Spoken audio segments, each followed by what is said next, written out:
Something is quietly stealing your memory. And if you're not paying attention, it might take your identity with it.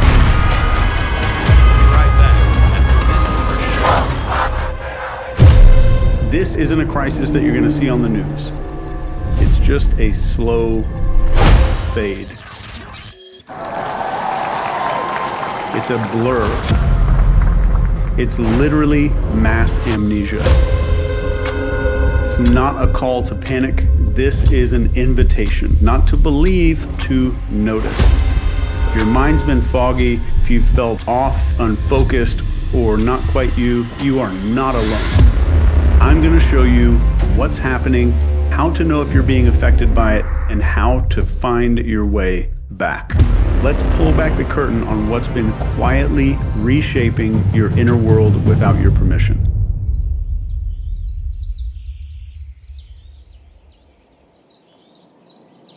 Most people think they're making choices, what to read, what to feel, what matters. What if it's been curated? These algorithms know exactly what sparks your anger, what's going to piss you off. They know when you're lonely. They predict the moment that you're going to crave attention. Once they know that, they don't just show you what you want. They build who you become. AI doesn't wait to see who you are. It decides which options that you will even see. The news, the trends, you are being led somewhere. A reality manufactured by code that you will never read and systems that you never really consented to. This isn't just manipulation. That is a structural erosion of self, of identity. Our instincts start to dull, our beliefs soften into a silence, and it's not done through force. First, you feel numb, constantly reactive. You might swing between apathy and agitation without a lot of clear causes for it. That is a nervous system that is overstimulated by artificial inputs. We are scrolling, swiping, clicking, and reacting. Our brains were never meant for this much input. Being alone with no music, no internet feels almost unbearable. And modern neuroscience shows us that without deep, undistracted focus, our brains can't transfer short-term experiences into long-term memory. It's like our lives are now being written in disappearing ink. You might not be able to recall conversations or moments or maybe a feeling from last year. That is not just stress. It is a breakdown in memory encoding. 1 degree here, another forgotten moment somewhere else. Your attention fragments. Psychologists call this cognitive drift, but in this era, it's something darker. You don't just forget moments.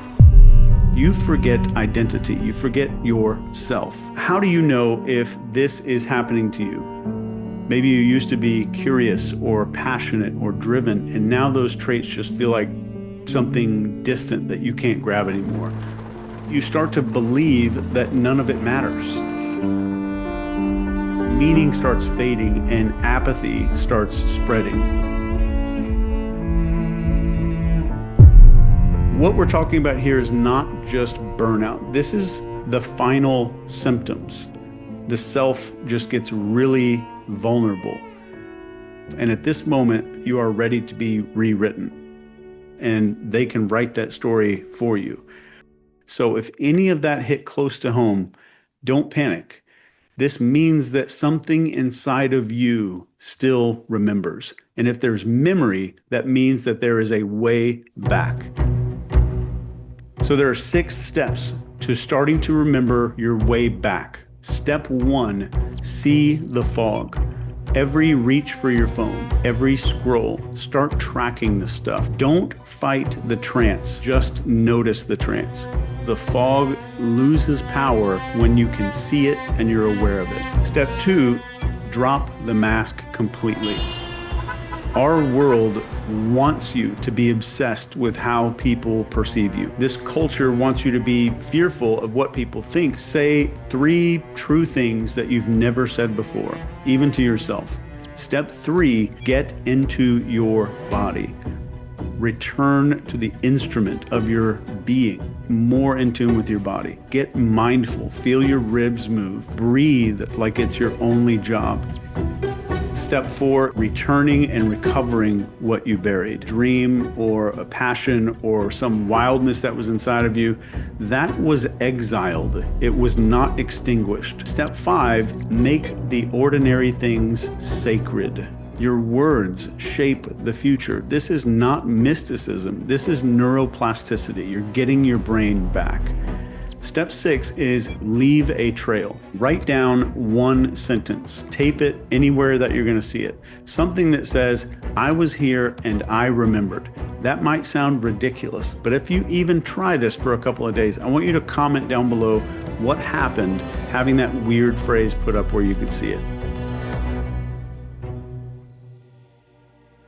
So before you go back into your life, before the noise starts to creep back in, I want to leave you with something important. And it's not a warning, it's not a solution, it's a couple of questions. And once these questions are planted inside you, they might never let you rest the same way again. What parts of me have I already forgotten? What instincts started to grow quiet? What dreams did I have that grew small?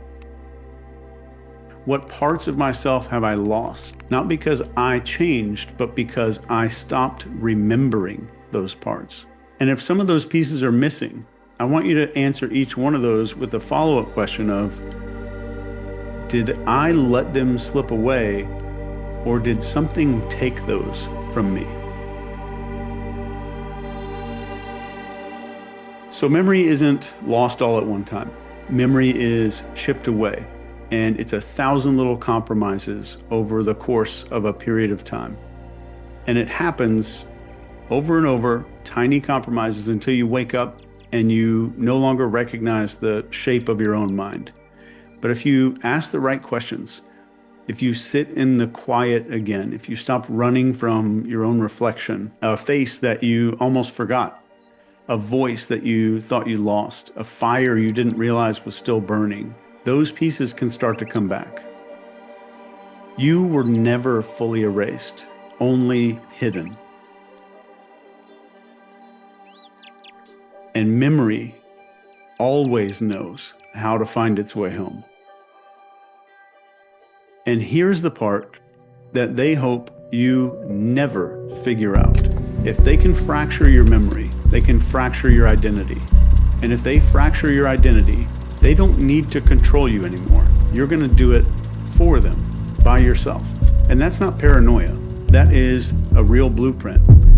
Once you stop remembering, you'll buy any story that they give you. You'll think it was always this way. You'll think your silence was even your idea. You'll think the numbness is life. But here's the truth that they absolutely cannot delete. Behind that fog, you are still in there. You're not lost. You don't need a guru. You don't need another system. You don't need to escape the matrix. You just need to remember what they work so hard to make you forget. Your thoughts are your territory. Your attention is your weapon. And your memory is the map. And above all of this, your sense of self is not theirs to edit. So if something inside you shook a little while watching this, if your gut tightened up, if your eyes maybe burned a little, if you felt like someone just turned a light on in a room that you forgot existed, that wasn't me waking you up. That was you. I'm just pointing toward the exit, and I'm asking you to do one thing. I want you to remember. And whatever you do, don't go back to sleep.